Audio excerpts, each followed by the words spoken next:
వడ్డించేవాడు మనవాడైతే బంతిలో చివర కూర్చున్న విస్తరలో అన్నీ చేరతాయట. అట్లాగే ఉంది ఇప్పుడు తంతు. ఇవాళ ఫ్లై యాష్ వేల రూపాయలు పెట్టి కొనుక్కుంటున్నారు కదా. అంటే ఈ బొగ్గు ఆధారిత కరెంట్ తయారు చేసే Narla Tatarao thermal power station Vijayawada VTPS, ఇప్పుడు NTPS అంటారు. అట్లాగే రాయలసీమ థర్మల్ పవర్ ప్లాంట్, ఈ 2 చోట్ల కూడా బూడిద తీసుకుపోతున్నారు కదా లారీలు.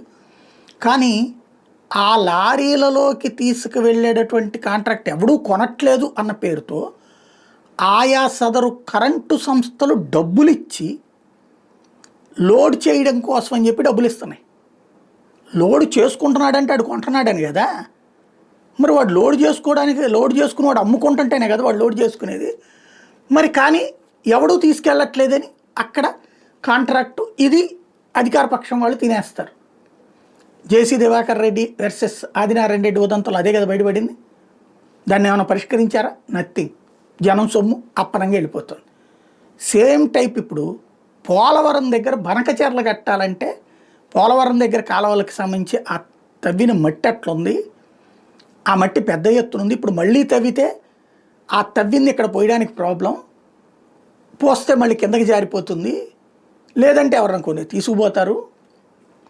కాబట్టి ఇప్పుడున్న మట్టిని ముందు తీసుకెళ్ళిపోవాలి. అలా తీసుకెళ్ళడానికి ప్రజలు ఆసక్తి చూపెట్టట్లేదట. ఇది ఎక్కడన్నా వింటామా? అసలు బిల్డింగ్ కన్స్ట్రక్షన్ ప్రతి చోట మట్టి లేక చేస్తున్నారు. దిక్కుమాలినటువంటి వెరైటీలతో కూడా చేస్తున్నారు. అంటే ఇళ్ళు కూల్చినయ్యో లేకపోతే పాడైనయ్యో తీసుకెళ్ళి ఆ మట్టి కూడా పోస్తున్నారు. అట్లాంటిది చక్కటి సారవంతమైన మట్టి వస్తే మాకు అక్కర్లేదులే, మేము ఆడబోయండి అని చెప్తారా? రైతులకి ఎంతమందికి కావాలి మట్టి? లెవలింగ్ చేసుకోవడానికి మట్టి లేక అల్లాడుతున్న రోజుల్లో మట్టి అవసరం లేదని చెప్పి జనం తీసుకెళ్ళట్లేదు అని ఓ వార్త రాసుకొచ్చారు. మట్టి ఖాళీ చేసే మార్గం ఏది? పోలవరం కుడికాలం ఇరుపక్కల గట్లపైన పేరుకుపోయిన గుట్టలు అవి తొలగిస్తేనే బనకచెర్ల అనుసంధాన కాలువ మట్టికి చోటు అంటూ చివరికి మళ్ళీ ఎవడో తినడానికి తగ్గట్టుగా వార్త రాసుకొచ్చారన్నమాట.